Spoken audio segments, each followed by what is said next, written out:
Et avec nous pour ce grand angle et pour évoquer la situation au Proche-Orient, Guillaume Ancel, bonsoir. Soyez le bienvenu sur TV5 Monde. Vous avez été officier de l'armée française, vous êtes écrivain et auteur du blog Ne pas subir. Votre article, notamment l'un des derniers, en tout cas le dernier, a pour titre Israël contre le Hamas, sortir du tunnel de la guerre. Israël affirme donc que le Hamas a perdu le contrôle de la bande de Gaza, qu'elle contrôle les institutions du Hamas, notamment le Parlement, et que les combattants du Hamas fuient vers le sud de l'enclave palestinienne. Voilà pour ce que déclare Israël. Quelle est la situation, selon vous, sur le terrain ? Alors, en fait, c'est assez étonnant ce qu'affirme Israël, parce que les buts de guerre affichés, c'est de détruire les capacités militaires du Hamas. Et donc, ce n'est pas en s'emparant d'un parlement vide ou du siège de tel ou tel ministère qu'ils ont détruit les capacités militaires du Hamas. Et d'ailleurs, toute la question pose le problème de c'est quoi les capacités militaires du Hamas et comment est-ce que Israël peut garantir, assurer qu'elle a vraiment empêché le Hamas de nuire. On a l'impression qu'elle fait une confusion en permanence entre un Hamas politique qui dirige la bande de Gaza et puis un Hamas militaire dont on n'est pas très sûr de ce que représentent réellement ses capacités militaires. C'est inquiétant parce que l'armée israélienne a déclenché une opération très très lourde de nettoyage, c'est le terme militaire, de la partie nord de Gaza, donc au centre duquel il y a la capitale, la ville de Gaza.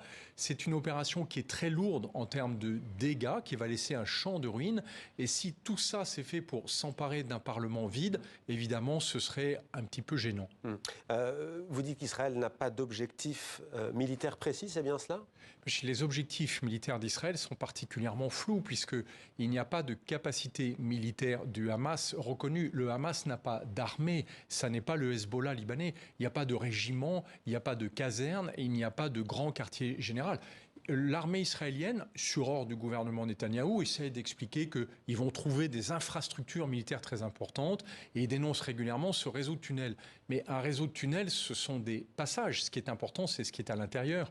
Ce n'est pas le contenant. Ouais, donc pour vous, Israël ne veut pas éradiquer le Hamas, mais elle peut lui porter un coup dur en détruisant du matériel militaire notamment, en détruisant une partie de ces tunnels, dit-on, qui font 500 km.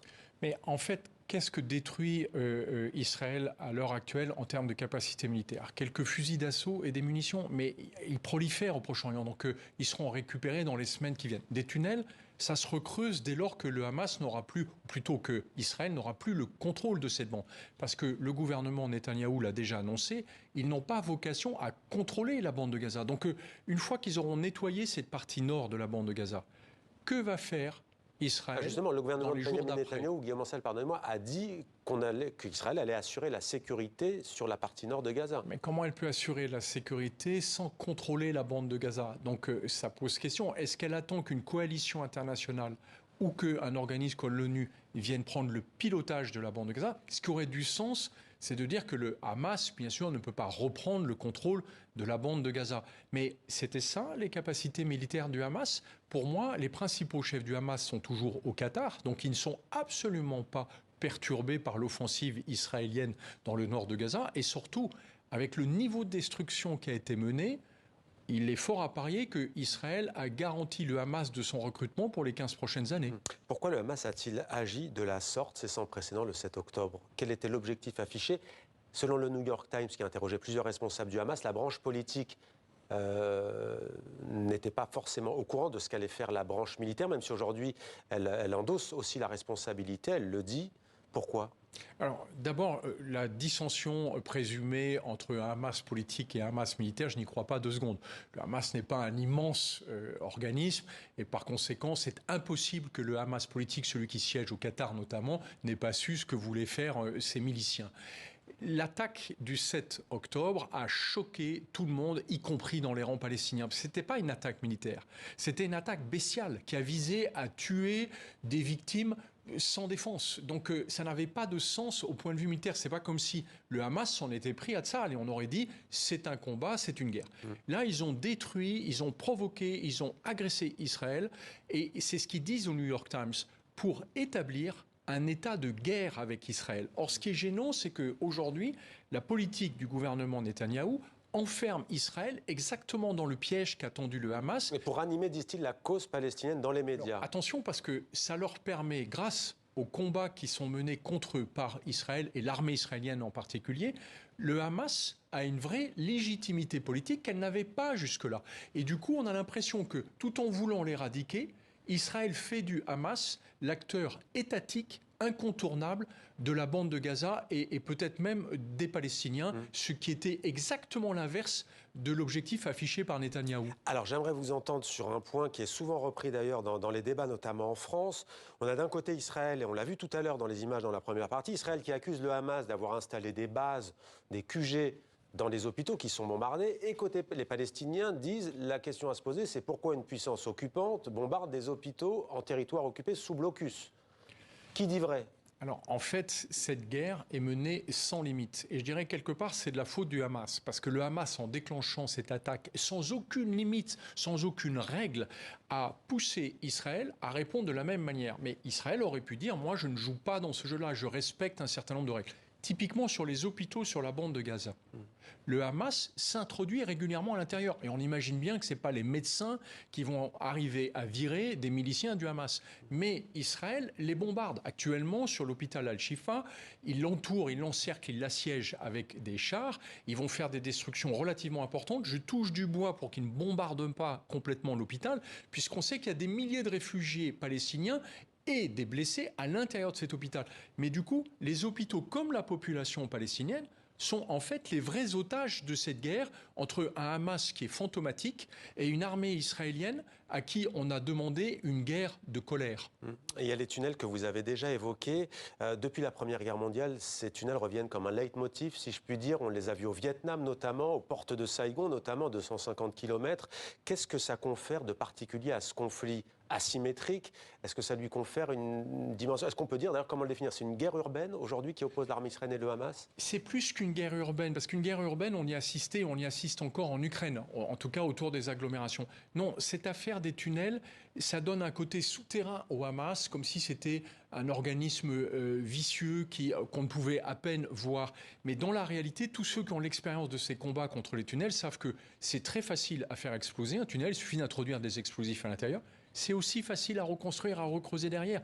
Et que l'existence même du tunnel, contre lesquels les Américains ont lancé des centaines de milliers de tonnes de bombes pendant la guerre de Vietnam, n'a jamais mis fin à l'insurrection nord-vietnamienne. Donc c'est pas en détruisant les tunnels qu'on va détruire le Hamas. Ouais. Guillaume Ancel, Le Figaro, journal français, révèle une note commune rédigée collectivement par un groupe de diplomates français mécontents, je cite, du virage pro-israélien du président français Emmanuel Macron, du jamais vu, écrivent-ils, dans la diplomatie française à l'égard du monde arabe.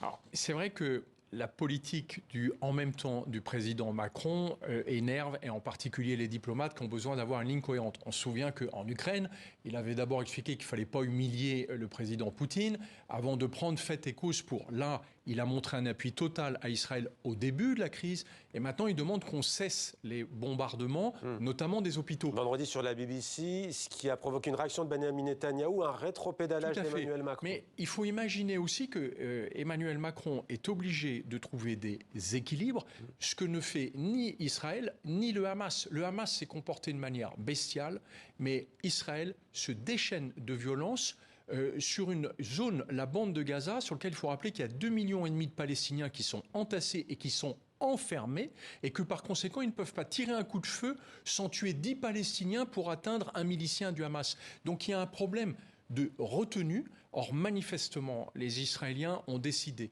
de nettoyer totalement le nord de la bande de Gaza, et ils vont le faire vraisemblablement en quelques semaines seulement. Et ensuite, la question, et c'est une des questions que pose le président français, c'est le jour d'après. Qu'est-ce qui se passe pour les Palestiniens? Ou est-ce qu'on les laisse simplement préparer la prochaine guerre? Netanyahou dit que même en Cisjordanie, il faudra autre chose que l'autorité palestinienne.